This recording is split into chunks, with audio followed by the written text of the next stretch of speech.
তো আমরা তো একই কালচার আর তাদের কাছে বা তাদের মাধ্যমে দেখতে চাই না। তো সেই জায়গায় আমরা মনে করি আমাদের জন্য যদি তাদের কোনো পরামর্শ থাকে তারা সেই পরামর্শটি দিবেন, এবং এই দেওয়ারই একটি সুন্দর শ্রদ্ধার একটি সম্পর্কের মধ্য দিয়ে এটি দেওয়া উচিত। সেই জায়গা থেকে আমরা তার কাছে এটি প্রত্যাশা করব।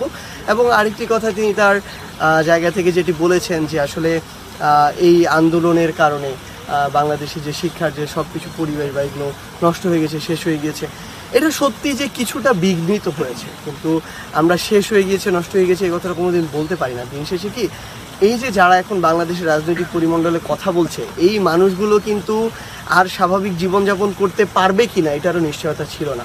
আমরা দেখেছি কিভাবে বিএনপির যারা অনেক বেশি স্ট্রাগল করেছে বিগত 16 বছর ধরে, তারা তাদের বড় বড় নেতৃবৃন্দ কিভাবে কান্নাকাটি করেছে সোশ্যাল মিডিয়ার সামনে এসে, যে তারা তাদের পরিবারের সামনে যেতে পারছে না, তার পরিবারের গুরুত্বপূর্ণ একজন সদস্য, তার ভাই মারা যাচ্ছে, দাফন করতে যেতে পর্যন্ত পারছে না।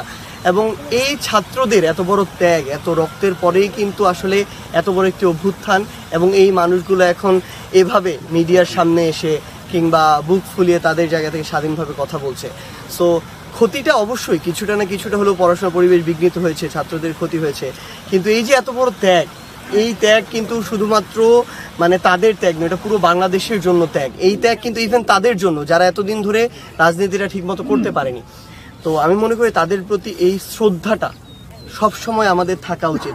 কোন রাজনৈতিক গেল আসলে এটা ফ্যাক্ট না। আগামীর বাংলাদেশে যদি আমরা গণতান্ত্রিক বাংলাদেশের দিকে এগিয়ে যাই সামনে, তাহলে যেই রাজনৈতিক দলই ক্ষমতায় আসুক না কেন, যেই ছাত্ররা এই অভ্যুত্থানের সামনে থেকে নেতৃত্ব দিয়েছে, তাদের প্রতি এতটুকু শ্রদ্ধা সকল রাজনৈতিক দলের ব্যক্তিবর্গের থাকা উচিত।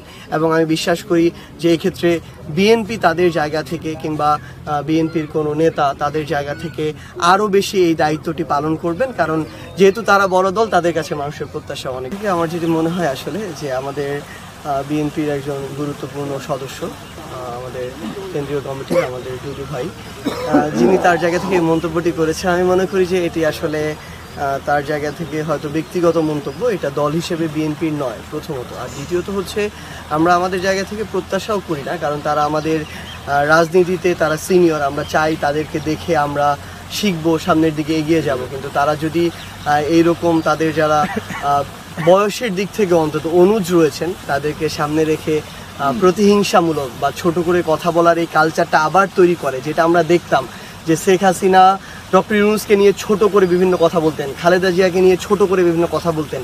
এটা কিন্তু বাংলাদেশের রাজনীতিতে রাজনৈতিক যে ব্যক্তিত্ব, তাদের মধ্যে সৌহার্দ্যপূর্ণ সম্পর্কগুলোকে নষ্ট করে ফেলেছিল।